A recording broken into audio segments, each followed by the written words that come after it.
আসসালামু আলাইকুম। এই ভিডিওতে আমি দেখাতে চলেছি কিভাবে আপনি এহরাম পরিধান করবেন। এটা হচ্ছে এহরামের কাপড়। এই যে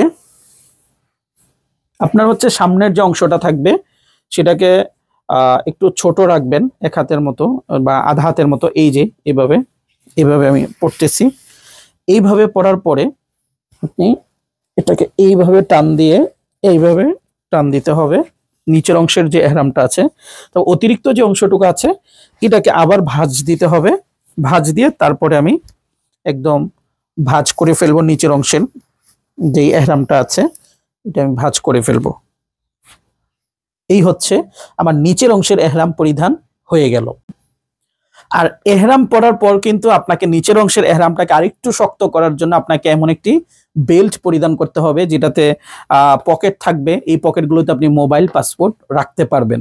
এটা হচ্ছে আমার গায়ে দিব উপরের অংশের এহরাম। এই যে গায়ে দেওয়ার জন্য এভাবে আপনি প্রথমে দিবেন। দেবার পরে আপনি যখন প্রথম তাওয়াফের সময় রমল করবেন তখন কিন্তু এটা তাওয়াফটা এভাবে করবেন, অর্থাৎ ডান কাঁধের নিচ দিয়ে এই কাপড়টা এনে আপনি এইভাবে দিয়ে দিবেন। এই কিন্তু হয়ে গেল আমার ইহরাম পরিধান করা।